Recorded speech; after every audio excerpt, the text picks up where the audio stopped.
नमस्कार मित्रांनो, आज हम बताने वाले हैं अनार का खेती कैसे करने का। आप तो इसको मराठी में डाळिंब बोलते हैं।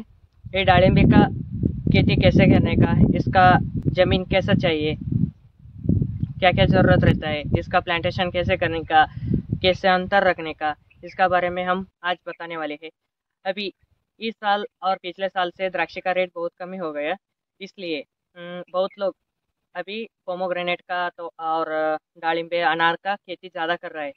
अभी दालिम्बे का रेट बहुत ज़्यादा है मार्केट में, 150 रुपये 1 kg और 200 रुपये, ऐसा क्वालिटी के ऊपर ज़्यादा है। पहला 20 रुपये 30 रुपये इतना था 1 kg के लिए, अच्छा क्वालिटी का रेट। अभी पिछले 2-3 साल से अभी बहुत महंगा हो गया। ऐसा मार्केट में अभी क्या होता ना, पहला कर्नाटक में अनार का खेती ज़्यादा था, सोलापुर एरिया में, अभी महाराष्ट्र में भी ज़्यादा है।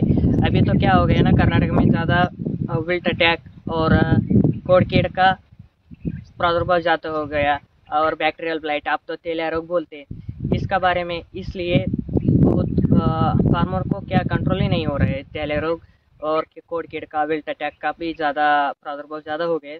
इसलिए सब लोग अनार का खेती निकाल कर द्राक्षी का खेती ज़्यादा किया है। अभी द्राक्षी का बेदान का रेट भी कम हो गया। फिर फार्मर्स क्या कर रहे हैं, अभी इसको ट्रांसफॉर्मेशन हो रहा है, अभी ज़्यादा ये दालिम्बे का खेती कर रहे हैं। तो दालिम्बे का खेती करने के लिए क्या क्या ज़रूरत रहता है, पहला आप सभी सेम ऐसा ही रहता है। आप क्या द्राक्षी लगाने के लिए क्या क्या करते हैं ना, वैसा ही करने का, इसको भी ड्रिप करने का। इसका अंतर बहुत ज़्यादा रखना पड़ेगा, क्योंकि एक जुगाड़ से, आप ट्री बोलते हैं ना, एक ट्री से एक ट्री का अंतर 10 फीट रखने का, और एक लाइन से एक लाइन 12 और 11 फीट अंतर रखने का। क्योंकि क्या होता है ना, वो एक जॉइंट हुआ तो, टच हुआ तो, एक जुगाड़ को टच हुआ तो डिजीज़ ज़्यादा जाता है। ये तेलिया रोग है ना, होता है, स्प्रेड होने के बाद वो पूरा प्लॉट नुकसान हो सकता है। इसलिए अब थोड़ा सा अंतर ज़्यादा रखने का। ये क्या होता है ना, थोड़ा सा बड़ा जुगाड़ होता है, ट्री ज़्यादा बड़ा होता है, इसलिए आप थोड़ा सा अंतर ज़्यादा रखने का और क्लीनेस ज़्यादा रखने का इसके अंदर। इसका कैसा ज़मीन चाहिए बताने का, थोड़ा सा काली, पूरा काली रहता है ना, वही भी कर सकते हैं, लेकिन आप चटनी का प्रकार अलग ही लेना पड़ेगा। इसके अंदर 3 चटनी प्रकार आता है, अम्बे बहार, दुर्गा बहार, हस्त बहार। अम्बे बहार मतलब अक्टूबर नवंबर में रेस्टिंग पीरियड देने का। इसको क्या रेस्टिंग पीरियड मतलब क्या है ना, पूरा प्लॉट को कमी पानी देने का, नहीं तो 1-2-3 महीने पानी ही नहीं देता है। इसके अंदर प्लॉट पूरा स्ट्रेस में आता है। इसके ऊपर कुछ आप द्राक्षी के ऊपर 6B ऐसा गर्भधारण का स्प्रे लेते हैं ना, इसके ऊपर नहीं ले सकते हैं।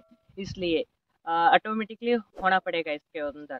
आप बहुत ज़्यादा ट्रस्ट देना पड़ेगा 2-3 महीने। इसके बाद में आप एथ्रेल स्प्रे करने का, चटनी लेने के बाद एथ्रेल स्प्रे करने का। एथ्रेल स्प्रे करने के बाद इसको क्या कुछ पेस्टिंग का ज़रूरत नहीं रहता है, ऑटोमेटिकली फूट आती है इसके अंदर। ये फूट आने के बाद इसके अंदर ही फ्लोर रहता है। जो फ्लोर 30 दिन के लिए आता है, जल्दी से आता है। लेकिन आप कैसा रेस्टिंग पीरियड व्यवस्थापन किया है ना, इसके अंदर आपका फ्लावर आता है, ऐसा ही है। इसलिए थोड़ा सा आपका बारिश नहीं होना चाहिए रेस्टिंग पीरियड में। ऐसा एक वातावरण आपका एरिया में कैसा रहता है ना, इसके अंदर आप अंदाज करके चटनी करना पड़ेगा। अम्बे बहार तो क्या होता है ना, अक्टूबर नवंबर में रेस्टिंग पीरियड देने का। यही स्टेज में तो बारिश नहीं रहता है, लेकिन अक्टूबर में तो ज़्यादा रहता है, सितंबर में भी एक एक बार होता है। बाद में आप दिसंबर में चटनी लेने का और एथेरियल स्प्रे करने का। जनवरी में फ्लावर आती है, माल आ सकती है ना, 6 महीने होता है। लेकिन आगे बारिश हुआ तो थोड़ा सा कुछ डैमेज हो सकता है, इसलिए एक एक लोग ये टाइम में नहीं लेता है। नहीं तो समर टाइम में आपको अप्रैल मार्च में पानी में कम पड़ते हैं ना, इसलिए भी नहीं लेते हैं। और एक हस्तबहार अक्टूबर अगस्त और सितंबर में रेस्टिंग पीरियड देने का।